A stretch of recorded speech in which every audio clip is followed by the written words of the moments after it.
تین کیٹیگریز اللہ تعالیٰ نے جنت میں دکھائی ہیں۔ ان الابرار یشربون من کاس کان مزاجھا کافورا، نیک لوگ خود ڈال کے پئیں گے، خود اٹھا کے کھائیں گے۔ یہ ہے بوفے سسٹم، بوفے لگا ہوتا ہے نا، آپے پاؤ تے آپے کھاؤ تے آپے پیو، تو یہ ایک بوفے سسٹم والی جنت ہے کہ جنتی ڈالتے ہیں پیتے ہیں۔ ایک اس سے اوپر وی آئی پی جنت ہے، یسقون فیہا کاسا کان مزاجھا زنجبیلا، کہ وہاں وہ بوفے سسٹم نہیں ہے، وہاں سرونٹ سسٹم ہے، نوکر۔ یہاں تو آپ کے پاس نوکر ہوتے ہی نہیں نا، تو بڑے سے بڑا مالدار بھی بیچارہ آپ پہ ہی موٹر صاف کر رہا ہوں، آپ پہ ہی میٹ صاف کر رہا ہوں، آپ پہ ہی پیٹرول پا رہا ہوں۔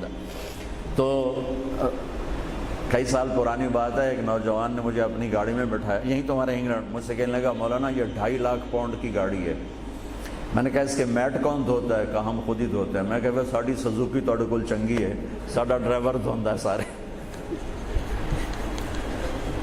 تو یسقون فیہا کاسا کان مزاجھا زنجبیلا، ایک وی آئی پی جنت ہے جہاں پلانے کے لیے نوکر ہوں گے، جہاں پلانے کے لیے فرشتے ہوں گے، جہاں پلانے کے لیے جنت کی لڑکیاں ہوں گی۔ میرے نبی کا فرمان ہے جنت کی لڑکی 7 سمندر میں تھوک ڈالے۔ میرے کتنے سمندری سفر ہوئے، ہر سفر میں یہ حدیث یاد کرتا ہوں تو پاگل ہو جاتا ہوں۔ سمندر 7 سمندر میں جنت کی لڑکی تھوک ڈال دے تو میرے نبی کا فرمان ہے سارے سمندر کا پانی شہد سے زیادہ میٹھا ہو جائے گا۔ لکان ماءہ احلی من العسل۔ وہ کیا چیز ہے؟ سورج کو انگلی کے فنگر ٹپ دکھا دے تو سورج اللہ کی قسم نظر نہیں آئے گا۔ جیسے سورج کے سامنے ستارے غائب ہو جاتے ہیں، چہرہ نہیں، صرف فنگر ٹپ کے سامنے سورج غائب ہو جائے گا تو اس کا چہرہ کیسا ہوگا، اس کا ہاتھ کیسا ہوگا؟ بِأَيِّ بَنَانٍ تُعَاطِيهِ، میرے نبی کا فرمان، کن ہاتھوں سے تمہیں پیش کرے گی جام کہ اس کی انگلی کا ایک فنگر ٹپ سورج کو دکھا دو، سورج نظر نہ آئے، وہ پیش کرے گی۔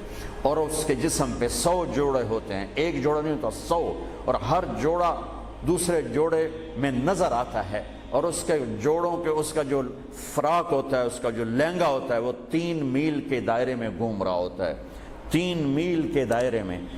اور یہ اس لیے ہے کہ جنت کے لباس کا وزن کوئی نہیں، اس کا وزن ہے، یہ ویسٹ کوٹ کا وزن ہے، اب تھوڑا وزنی لگ رہی کہ گرمی محسوس ہو رہی۔ جنت کا جو لباس ہے اس کا دھاگا نور سے بنا ہے، نور کا وزن نہیں ہوتا، تو 100 پہنے یا 1000 پہنے، 100 جوڑے اللہ بندوں کو بھی پہنائے گا، جنت کی لڑکیوں کو پہنائے گا، 100 جوڑے میں اس کا جسم چاندی کی طرح چمکتا نظر آئے گا، وہ اس کی طرف بڑھے گی، ایک قدم جب اٹھائے گی 1 لاکھ ناز و انداز اپنے خامد کو دکھائے گی۔ یہ وی آئی پی لوگوں کی جنت ہے، ایک وی آئی پی، چاہے لکھاں وی لا دیو، لکھاں کروڑاں وی آئی پی۔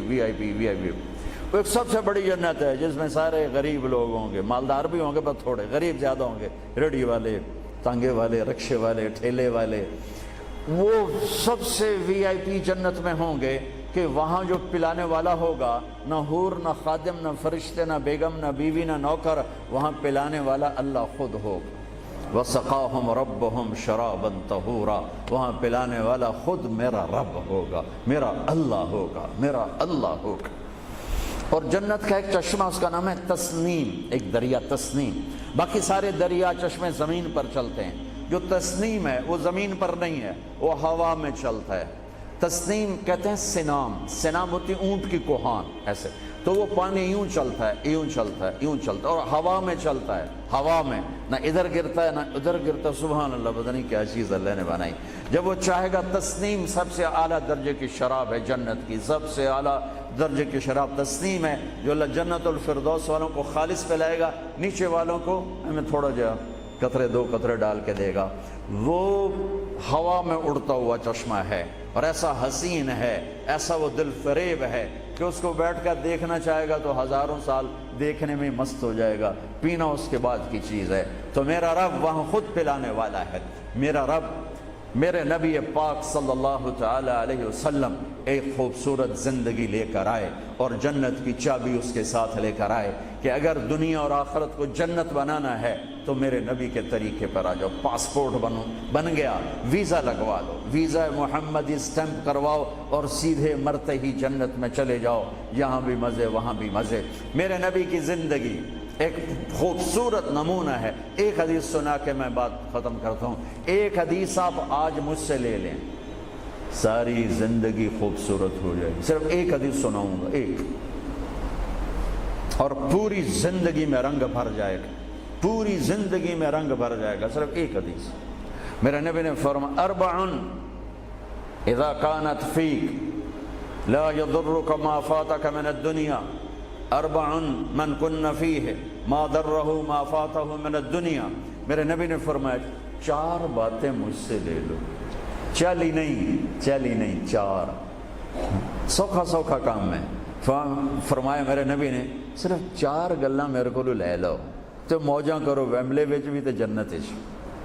صرف 400 نہیں، 4000 نہیں، 50 نہیں، 100 نہیں، 10 نہیں، 4. کہا میری امت 4 باتیں مجھ سے لے لو اور موج کرو، جہاں مرضی رہو موج کرو، موج ہی موج. کہا یا رسول اللہ، ارشاد فرمائیں. آپ نے فرمایا صدق حدیث، ہمیشہ سچ بولنا، جھوٹ نہ بولنا. ساڑھے تو پہلے تے کلی اڑ گئی نا، وکٹ ہو گئی، کیچ آؤٹ نہیں، وکٹ. میرے نبی نے فرمایا صدق حدیث، سچ بولنا، جھوٹ نہ بولنا. حفظ امانت، کبھی کسی کو دھوکہ نہ دینا، کبھی کسی کے ساتھ 2 نمبری نہ کرنا، ہمیشہ دیانتداری کے ساتھ چلنا، ہمیشہ دیانتداری کے ساتھ چلنا، کسی کو دھوکہ نہ دینا، کسی کے ساتھ فراڈ نہ کرنا. میرے نبی نے فرمایا ایک اور حدیثات جو یہ 2 صفتوں کی وضاحت کے لیے، صدق اور امانت، سچائی اور امانت داری. آپ سب ماشاءاللہ جانتے ہیں کہ ہمارے نبی کو کافروں نے جو ٹائٹل دیا وہ صادق اور امین کا دیا. اگر آپ مجھ سے سوال کریں اسلام کو 2 لفظوں میں سمجھاؤ تو میرے پاس جو 2 لفظ ہیں وہ علماء نے بتائے ہیں، سچائی اور امانت داری، دیانتداری. آپ مجھ سے پوچھو سارے کفر کو 2 لفظوں میں بتاؤ، سارے کفر کو 2 لفظوں میں، تو میرے پاس 2 لفظ ہیں جو علماء نے بتائے ہیں، جھوٹ اور فراڈ، جھوٹ اور دھوکے بازی. جھوٹ اور دھوکے بازی ساری دنیا کا کفر اس میں جمع ہے، اور سچائی اور امانت داری ساری دنیا کا اسلام اس میں جمع ہے. میرے نبی نے فرمایا میرا امتی ہر گناہ کر سکتا ہے، 2 کبھی نہیں کرے گا، 2 کبھی نہیں کرے گا. ایک جھوٹ کبھی نہیں بولے گا، ایک دھوکہ کبھی نہیں دے گا. لیکن میں درد سے کہتا ہوں مسلمان نام ہی جھوٹے کا پڑ کے اور فراڈیائی مسلمان ہے اور جھوٹا ہی مسلمان. جو غیر مسلم ہے اسے جھوٹ سے نفرت ہے. ہم کلمہ پڑھنے والے رج کے ٹکا کے جھوٹ بولتے ہیں، ٹکا کے دھوکہ دیتے ہیں. جسے موت ہے ہی نہیں، یا موت کے بعد کوئی پوچھنے والا نہیں ہے. تو میرے نبی نے فرمایا 4 باتیں بتا کے جا رہا ہوں. آپ نے فرمایا میں وہی 4 باتیں اپنے نبی کی بتا کے جا رہا ہوں. سچائی، امانت داری، جھوٹ نہیں بولنا، دھوکہ نہیں دینا. تیسری بات حسن خلیقت، اپنے اخلاق اچھے رکھو، اپنے اخلاق اچھے رکھو. معاف کرنا بھی سیکھو، معافی مانگنا بھی سیکھو، درگزر کرنا بھی سیکھو اور جھکنا بھی سیکھو. سخاوت سیکھو، محبت سیکھو، دلداری سیکھو، تواضع سیکھو، عاجزی سیکھو، خدمت سیکھو. لوگوں کے سامنے بچھنا، جھک جانا سیکھو. اکڑنے والے ٹوٹ جاتے ہیں، بچھنے والے کامیاب ہو جاتے ہیں. جس شاخ پہ پھل ہوتا ہے وہ نیچے جھک جاتی، جو شاخ خالی ہوتی ہے وہ اوپر کھڑی ہوتی. تو تیسری بات فرمائی اخلاق ٹھیک کرو. سارے اخلاق کا ایک جملہ بتا دیتا ہوں، سارے اخلاق کا ایک جملہ بتا دیتا ہوں. میرے نبی کا فرمان احسن الی من اساء الیک، جو تمہارے ساتھ برا سلوک کرے تم اس کے ساتھ اچھا کرو. ایک جملہ. برے کے ساتھ برا بننا یہ کون سی بڑی بات ہے؟ جو تمہیں پوچھتا نہیں اس سے پوچھو، جو تمہیں دیتا نہیں اس سے دو، جو تمہیں بد دعا دیتا ہے اس سے دعا دو، جو تمہاری غیبت کرتا ہے تم اس کو دعا دو، جو تمہاری برائی کرے تم اس کی تعریف کرو. پھر دیکھو اللہ کا غیبی نظام کیسے آپ کو ہوا میں اٹھاتا ہے اور اڑاتا. تو تیسری بات میرے نبی نے فرمائی اخلاق اچھے کر لو. چوتھی بات میرے نبی نے فرمائی، چوتھی بات آخری بات، عفت فی طعمت، عفت فی طعمت، جہاں مرضی رہو رزق حلال کماؤ، حلال روٹی کماؤ، حرام نہ کماؤ، حلال کماؤ حرام نہ کماؤ. کہ رزق حلال ایسی دولت ہے میرے نبی کی مجلس میں ایک صحابی بیٹھے تھے، سعد بن معاذ. آپ کی نظر مجلس میں ایک صحابی بیٹھے تھے، سعد بن معاذ. آپ کی نظر ان کے ہاتھوں پر پڑی تو وہ بڑے سخت، جیسے مزدوروں کے ہاتھ ہوتے ہیں، لوہے کی طرح. تو آپ نے ان سے پوچھا، سعد یہ تیرے ہاتھوں کو کیا ہوا ہے؟